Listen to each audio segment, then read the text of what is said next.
अब दोनों भी ब्रेक्स में कौन सा ब्रेक सबसे अच्छा और पावरफुल होता है,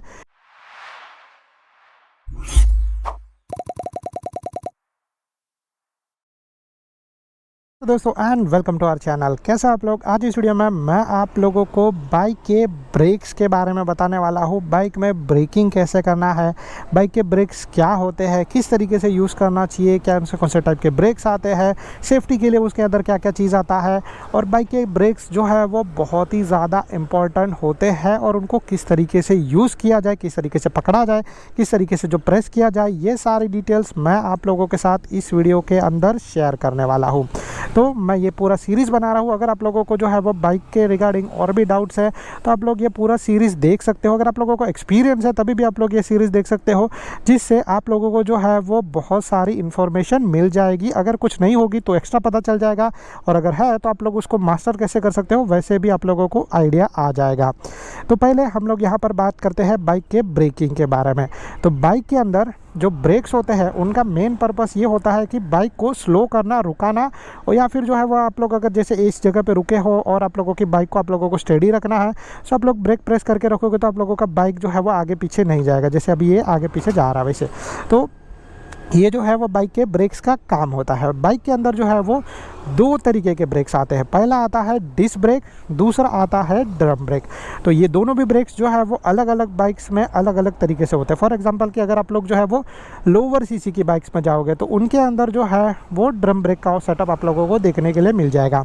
अब ये जो ड्रम ब्रेक का सेटअप है वो थोड़ा सा सस्ता आता है और उनकी ब्रेकिंग जो है वो थोड़ी सी वीक आती है। ये जो है वो बहुत पहले से चलते आते हुए ब्रेक्स हैं, जिसकी वजह से इनका जो है वो काम कम होता है, इनको जो है वो मेंटेनेंस भी बहुत कम लगता है।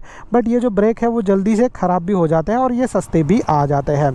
तो आप लोग जो है वो ड्रम ब्रेक वाली बाइक्स देखोगे जनरली 100 सीसी की बाइक, 110 सीसी की बाइक्स, या फिर 125 सीसी और 150 सीसी की बाइक्स में भी आप लोगों को अभी तक जो है वो ड्रम ब्रेक का सेटअप देखने के लिए मिल जाएगा। अभी इसके बाद हम लोग बात करते हैं डिस्क ब्रेक्स। तो डिस्क ब्रेक्स जो है वो आप लोगों को ज़्यादा करके आजकल सारी बाइक्स में देखने के लिए मिल जाएंगे। जो भी बाइक्स है 110 सीसी की बाइक्स में भी अभी भी आप लोगों को जो है वो आज के टाइम पर आप लोगों को कुछ बाइक्स के अंदर डिस्क ब्रेक का ऑप्शन मिल जाता है। तो ये डिस्क ब्रेक्स जो है वो ज़्यादा पावरफुल आते हैं, बट इनका जो सेटअप है थोड़ा सा कॉम्प्लिकेटेड होता है, जिसके वजह से इनका प्राइसिंग जो है वो भी थोड़ा सा कॉस्टली होता है और इनको मेंटेन करना भी जो है वो थोड़ा सा कॉस्टली जा सकता है। मेरे पास जो है ये बाइक वो है 400 सीसी का, और कौन सा बाइक आप लोगों को लेकर चलाना सीखना है उसके बारे में मैंने बहुत सारा डिटेल्स पहले के वीडियोस में दिया है। बट यहाँ पर हम लोग बात कर रहे हैं ये बाइक के बारे में। तो ये बाइक है मेरा 400 सीसी का। तो 400 सीसी का आप लोगों को पता है कि पावरफुल बाइक आता है, और पावरफुल बाइक होने के वजह से इनको जो है वो रुकाने के लिए भी ज़्यादा पावर लगता है। तो इसीलिए मेरे बाइक के अंदर आप लोगों को जो है वो ड्यूअल डिस्क ब्रेक मिल जाएगा, मतलब आगे भी डिस्क ब्रेक है और पीछे भी डिस्क ब्रेक है। तो इस तरीके से दोनों भी ड्यूल डिस्क ब्रेक का सेटअप आता है। कुछ बाइक्स जो होती है जैसे कि पावरफुल बाइक्स 1000 सीसी, 800 सीसी, ये बाइक्स को और भी ज़्यादा स्टॉपिंग पावर का ज़रूरत पड़ता है, इसीलिए उन बाइक्स में आप लोगों को आगे 2 डिस्क ब्रेक मिलेंगे। तो इस तरीके से जो है वो ब्रेक्स आते हैं, और इस तरीके से मैं आप लोगों को यहाँ पर बता भी देता हूँ कि ब्रेक्स आप लोग किस तरीके से चेक कर सकते हो। तो जैसे यहाँ पर मैं अगर आप लोगों को बताऊँ तो पहला चीज़ तो है ये मेरा आगे का डिस्क ब्रेक। तो आगे का जो मेरा डिस्क ब्रेक है वो बड़ा वाला डिस्क ब्रेक है। जैसे आप लोग यहाँ पर अगर देख पा रहे हो तो ये डिस्क ब्रेक जो है वो 320 mm का है। तो ये बहुत ही ज़्यादा बड़ा डिस्क ब्रेक है, और ये बाइक को इतना बड़ा ब्रेक डेफिनेटली लगता भी है और रुकाने के लिए। और जो है वो पीछे की ओर अगर हम लोग जाएंगे तो पीछे मेरी बाइक के अंदर आप लोगों को जो है वो एक छोटा डिस्क ब्रेक मिल जाएगा 240 mm का। तो ये जो है वो पीछे का डिस्क ब्रेक है, और इस तरीके से दोनों भी ब्रेक्स है। अब दोनों के कंट्रोल्स अगर आप लोग देखें तो कैसे और कहाँ पर होंगे इसके बारे में बात करें तो जैसे मैं पहले बाइक के ऊपर बैठ जाता हूँ।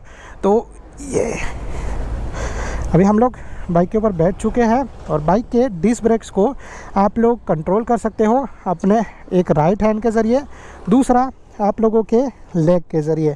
तो आप लोगों को जब भी जो है वो अपने बाइक को रुकाना है तो आप लोगों को ये दोनों भी कंट्रोल्स यूज़ करने हैं, या तो आप लोग हाथ से रुकाओ या तो आप लोग जो है वो पैर से ब्रेक प्रेस करके रुकाओ।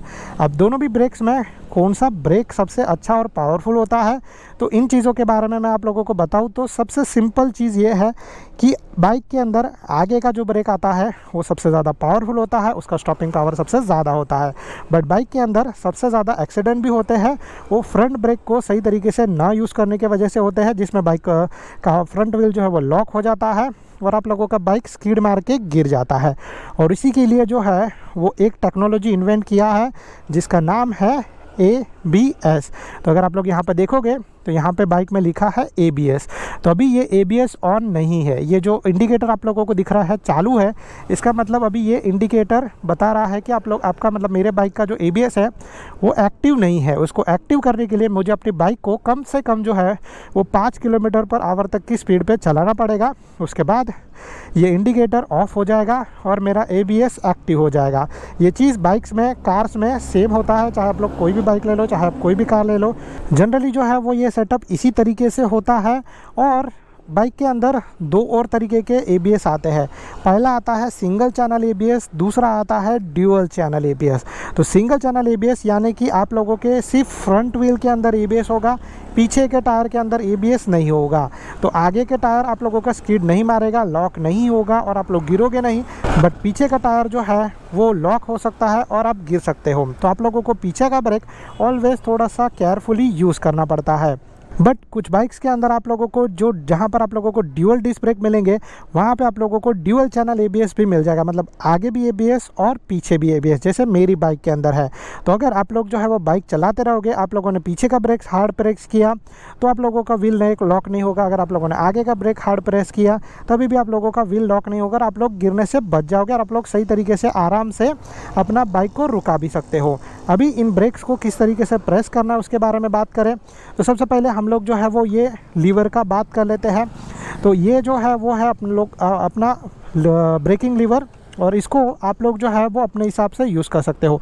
जनरली मैं इसको पकड़ने के लिए आप लोगों को कैसे बोलूँगा, तो आप लोग अपने हिसाब से इनको जैसे चाहिए वैसे पकड़ सकते हो। मैं आप लोगों को ऑलवेज़ बोलूँगा कि एक फिंगर या फिर 2 फिंगर यूज़ करो, इससे ज़्यादा आप लोगों को यहाँ पर फोर्स देने का कोई ज़रूरत नहीं है। जैसे अगर मैं यहाँ पर क्लच का बात करता हूँ तो क्लच हम लोग 4 फिंगर से यूज़ करते हैं और क्लच में कोई भी नुकसान नहीं आता। बट अगर आप लोग जो है वो यहाँ पर देखोगे तो ये ब्रेक को अगर आप 4 से 4 फिंगर से प्रेस करोगे तो ब्रेकिंग फोर्स बहुत ज़्यादा हो जाएगा और जो है वो शुरू में लोग गिरते हैं। उसका रीज़न भी यही होता है कि वो लोग फ्रंट ब्रेक को ज़्यादा ज़ोर से प्रेस कर देते हैं, जिसकी वजह से आगे का भी लॉक हो जाता है। ABS होने के बावजूद भी जो है वो ये ब्रेकिंग थोड़ा सा हार्ड हो सकता है और में भी ऐसा हो सकता है कि पीछे से कोई भी बंदा आके आप लोगों को ठोक सकता है। तो इसीलिए आप लोगों को ये जो ब्रेक है वो 1 फिंगर या फिर 2 फिंगर से यूज़ करना है। जनरली मैं यूज़ करता हूँ ओनली 1 फिंगर, जिसके वजह से मेरा जो ये ब्रेकिंग है वो सही तरीके से लगता है और ABS बहुत ही कम बार किक इन होता है। अगर किक इन हो रहा है तो भी कोई बात नहीं, वो सेफ्टी के लिए है, बट आप लोगों को फिर अपने ब्रेकिंग के ऊपर थोड़ा सा फोकस करना पड़ेगा। तो ये हो गया आप लोगों के आगे के कंट्रोल के बारे में। अभी हम लोग यहाँ पर पीछे के कंट्रोल के बारे में बात करते हैं। तो जनरली आप लोग जब बाइक रुकाते रहोगे तो आप लोगों को ये पीछे का ब्रेक कुछ इस तरीके से यूज़ करना है और इसमें भी कैसा है, सेम चीज़ है, धीरे धीरे जो लगा के प्रेशर बढ़ाते रहना है। सेम यहाँ पर भी सेम करना है, तुरंत इतना ज़ोर से नहीं प्रेस करना। अगर ऐसा करोगे तो डेफिनेटली नुकसान हो सकता है। आप लोगों को जो है वो धीरे धीरे करके प्रेशर बढ़ाना है। सेम चीज़ यहाँ पर भी आप लोगों को करना है कि बाइक को रुकाने के लिए धीरे धीरे करके प्रेशर बढ़ाना है। अभी इसमें जो है वो सबसे पहला यूज़ किए जाने वाला ब्रेक है वो कौन सा है, तो मैं आप लोगों को बोलता हूँ कि ब्रेकिंग के टाइम पे डिपेंड करता है सिनारियो, सिचुएशन के ऊपर कि कौन सा सिनारियो। अगर आप लोगों को इमरजेंसी ब्रेकिंग करना है तो डेफिनेटली आप लोग दोनों भी ब्रेक साथ में प्रेस करोगे।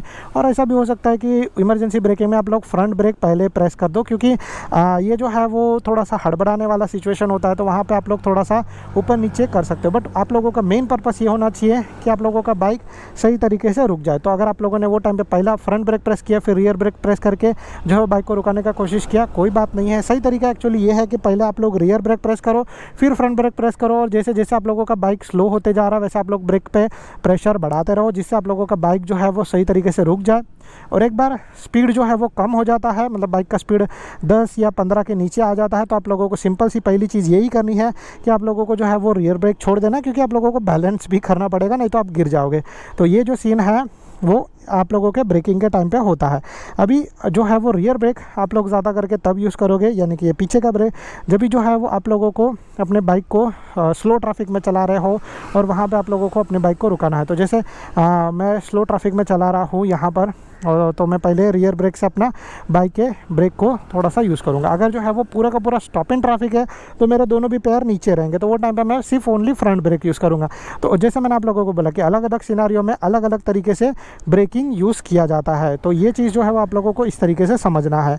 और ब्रेकिंग का मास्टरी कैसे करना है उसका पूरा का पूरा प्रैक्टिकल वीडियो जल्दी ही आने वाला है, तो stay tune for that. So guys that's it from my side. अगर आप लोगों को जो है वो ये वीडियो पसंद आ रहेगा तो please do like and subscribe to our channel. अगर आप लोगों को किसी भी चीज़ से कोई भी तरीके का डाउट रहेगा तो आप लोग नीचे कमेंट कर सकते हो। Thank you so much guys for watching, bye bye and good luck.